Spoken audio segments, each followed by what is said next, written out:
Latifa Abu Chakra, Ealing.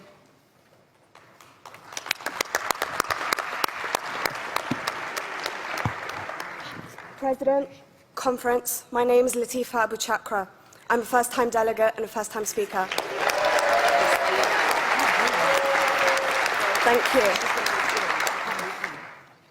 I'm representing the Ealing Division in London, and I begin my address in the name of the Most High. Assalamu alaikum. Alaikum salam. When certain politicians and the media use the term muscular liberalism, that's just another word for racism and Islamophobia.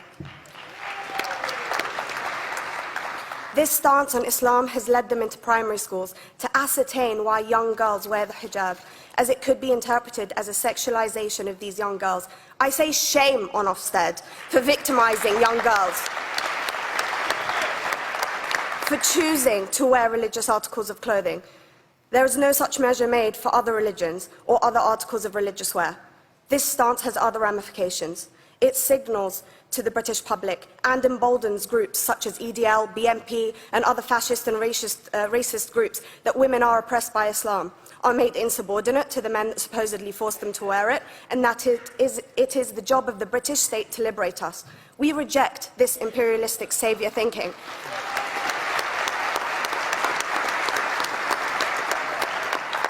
And I am here to state for all people who choose to practice their beliefs openly that we are not oppressed by our faith.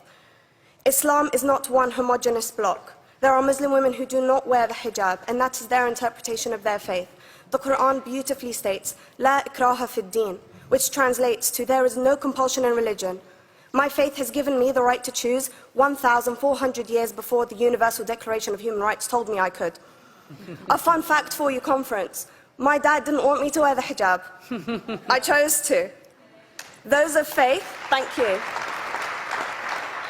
Those of faith should have the right to choose to wear their articles of faith. Sikhs wearing the turban, Jews wearing the kippah, or Christians wearing the crucifix.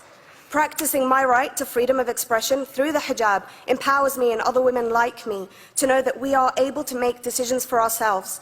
Through the hijab, women like me feel empowered to overcome the social expectations of sexualization that is relevant and has currently resulted in many cases of anxiety and worse. I can speak for myself and others like me. At school, I was able to focus more on the thoughts that were running through my mind than how good I looked to the world. The NUT has supported a woman's right to choose when it comes to pregnancy. I want conference to support my right to wear the hijab.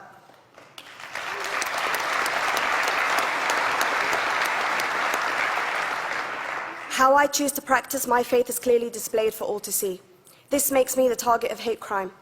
The level of racist attacks on Muslim women is disproportionate to any other oppressed group in British society because we are an easy target. This decision by Ofsted has ramifications beyond the school gates and must be seen in the context of increased attacks on the Muslim community and perpetuates the outdated notion that Muslim women are victims. I was on a trip last year to Hampton Court with my Year 7s, where a man felt comfortable to call me a terrorist. As a Muslim woman, I'm not a victim, so I challenged him. He denied it. I'm sure you've heard of the Punish a Muslim Day. It's been spoken about a few times already this morning. And as a Muslim, I'm actually quite optimistic. They're trying to limit it to one day. That's 364 less than normal.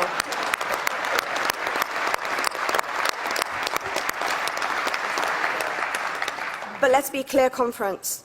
Islamophobia and other forms of racism affects non-Muslims too. If we don't challenge this stance as a collective, we may turn into a society like France, where women are forced by the law to choose between their faith and their education, their faith and their right to work in the public sector, their faith and their right to enjoy a day out by the seaside with their families. I want to end by stating that I came to this country as an 8-year-old refugee. We are Palestinians, forced out of our land in 1948. We lived in third world conditions, similar to those in Calais for 60 years.